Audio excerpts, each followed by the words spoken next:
सपा की शेरनी ने लगाई सदन में दहाड़, योगी के मंत्री ने टोका तो शिवपाल ने सुनाई खरी खरी। माता प्रसाद पांडे भी गरजे, योगी देख कर रह गए सन। शिवपाल यादव के तेवरों ने चढ़ाया सियासी तापमान, पहले ब्राह्मण विधायकों की मीटिंग, फिर सपा की शेरनी पर दिया तगड़ा बयान, जो कहा वो कर देगा आपको भी हैरान। फिर एक बार सपा की शेरनी ने ऐसी दहाड़ लगाई कि योगी भी देखकर दंग रह गए। हालांकि योगी के मंत्री ने रोकने की कोशिश की तो शिवपाल यादव ने जो किया उसे देखकर सदन की दीवारें भी हिल गई हैं, क्योंकि ऐसा पहली बार था जब शिवपाल यादव ने ऐसा पलटवार किया कि पूरा सत्ता पक्ष सन्न रह गया।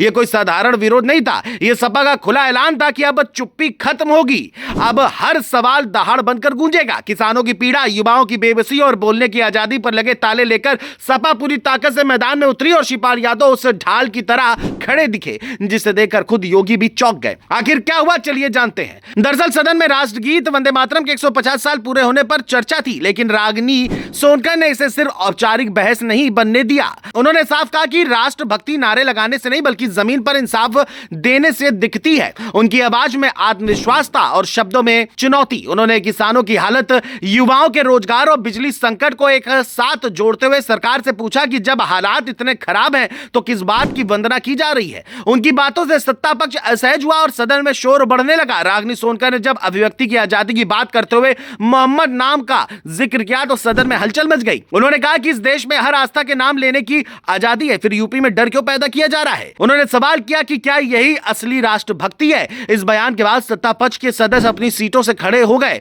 माहौल गर्म हो गया और यहीं से सियासी टकराव अपने चरम पर पहुंच गया। जैसे ही सपा की शेरनी पर सवाल उठे, शिवपाल यादव पूरी मजबूती से सामने आ गए, पुराने तेवर लौट आए। उन्होंने योगी सरकार के मंत्री को सीधे जवाब दिया और कहा, किसानों और युवाओं की आवाज को दबाया जा रहा है, रोजगार मांगने पर लाठी मिलती है और सवाल पूछने पर नारे सुनाए जाते हैं। शिवपाल यादव की आवाज में गुस्सा भी था और अनुभव भी। उनके शब्दों ने सत्ता पक्ष को बैकफुट पर ला दिया और सदन में सपा की बेंच पूरी तरह एक्टिव दिखी। रागिनी सोनकर ने बिजली के मुद्दे पर सरकार को सबसे ज्यादा घेरा। उन्होंने कहा कि सरकार 24 घंटे बिजली का दावा करती है, लेकिन गांवों में आधे दिन अंधेरा रहता है। उन्होंने पूछा कि अगर उत्पादन बढ़ा है तो वितरण क्यों फेल है और 9 साल में कितने अधिकारियों पर कार्रवाई हुई। उन्होंने महंगे बिजली सौदों और लंबे करारों का जिक्र करते हुए कहा कि इसका बोझ गरीब किसान, मजदूर और मध्यम वर्ग पर पड़ेगा। सवाल उठाया गया कि क्या यूपी की जनता अडानी मॉडल की कीमत चुकाने को मजबूर होगी। इस पर मंत्री जवाब देते रहे, लेकिन सपा का हमला रुकने का नाम नहीं ले रहा था। इस पूरे घटनाक्रम ने साफ कर दिया कि सपा अब किसी मुद्दे पर चुप रहने के मूड में नहीं है। सपा की शेरनी की दहाड़ और शिवपाल यादव के तेवरों ने सियासी तापमान चढ़ा दिया।